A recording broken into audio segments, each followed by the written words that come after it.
Agtutabukid guys. Maya na lang. Family business po namin to guys for several years. Seriously, what the fuck are you doing? Since ako yung nag-iisang anak, ako yung nagmana nito guys. Wait a minute.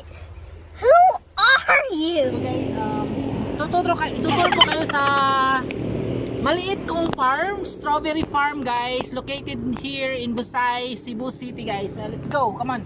Tuturo ko kayo. By the way guys,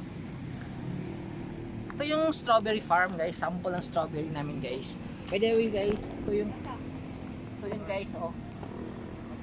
Guys, ito yung number pangunahin ng strawberry guys. Pasensya na po kayo guys, hindi siya nadiligan kasi ganito yung itsura. Okay, so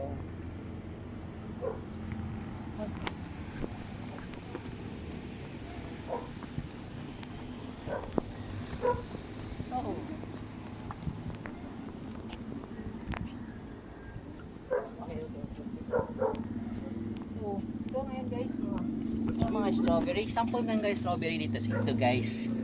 Ay, huwag mong pakita yan kasi wala na. Nakain ng dagayan guys. Kaya ganyan. What? Ganyan. Ito yung strawberry farm. Ganun. Ito guys. So, as you all know, minsan kaya guys may mga malalaking daga na kumakain dito. Kaya ganun ang itsura niya. Alam mo yung malalaking daga? Yung dalawa yung paa. Pwede na. Tapos yun. So guys, nga sample nga pala guys. Ito nga. Ito guys.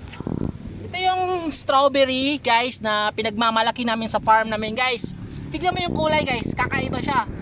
Para siyang orange na may medyo pagka red.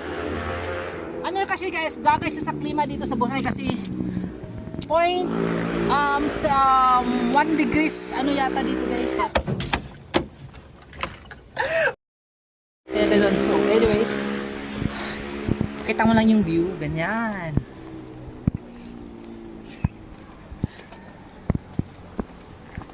Nga pala si ate, yung ano, hi.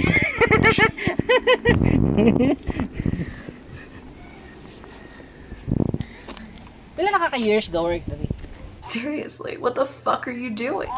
Ako sir kay 1 year pa lang. 1 year. So, ikaw ang nagkaroon dari or?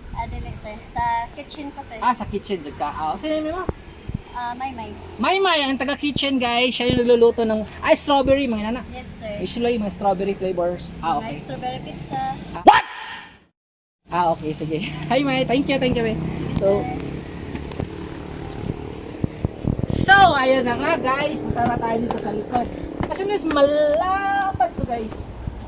Punta pa doon, meron pa doon, something like that. Pagod na ako guys.